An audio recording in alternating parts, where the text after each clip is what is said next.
সকালে রাজধানীর প্রবাসী কল্যাণ ভবনে প্রবাসী কল্যাণ ও বৈদেশিক কর্মসংস্থান প্রতিমন্ত্রী শফিকুর রহমান চৌধুরীর সাথে সৌজন্য সাক্ষাৎ করে ঢাকায় নিযুক্ত আরব আমিরাতের রাষ্ট্রদূত ও দুবাই ট্যাক্সি কর্পোরেশনের প্রধান নির্বাহী। 1 ঘণ্টা বৈঠক শেষে সাংবাদিকদের সাথে কথা বলেন প্রবাসী কল্যাণ ও বৈদেশিক কর্মসংস্থান প্রতিমন্ত্রী শফিকুর রহমান চৌধুরী। তিনি জানান, সংযুক্ত আরব আমিরাতের সাথে সুসম্পর্ক ধরে রাখতে সব ধরনের প্রচেষ্টা অব্যাহত থাকবে। চলতি বছর বাংলাদেশ থেকে 1300 ট্যাক্সি ও মোটরসাইকেল চালক নিবে আমিরাত। আগামী বছর এর সংখ্যা 2000। বাংলাদেশ থেকে তারা এখন ট্যাক্সি ড্রাইভার নিবে, মোটরসাইকেলিস্ট নিবে এবং বছরে অন্তত কমপক্ষে 2000 একটা অর্গানাইজেশন এইভাবে অন্যান্য সংগঠনে নিতেছে।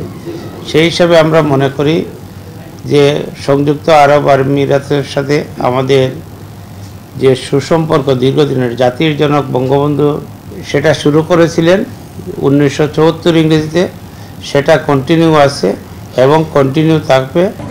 আর ঢাকায় নিযুক্ত সংযুক্ত আরব আমিরাতের রাষ্ট্রদূত H.E. আব্দুল্লাহ আলী আল মাহাদি জানান, আন্তর্জাতিক শ্রম নীতিমালা অনুযায়ী বেতন ও অন্যান্য সুযোগ পাবে কর্মীরা। For this year, because we are in the middle of 2024,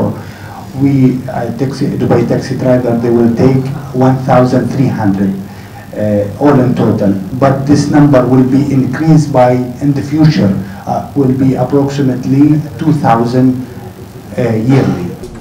একটি বেসরকারি সংস্থার হিসাব অনুযায়ী 12 লক্ষ বাংলাদেশি বর্তমানে সংযুক্ত আরব আমিরাতে কাজ করছে। ফজলে আদিত্য, দেশ টিভি, ঢাকা।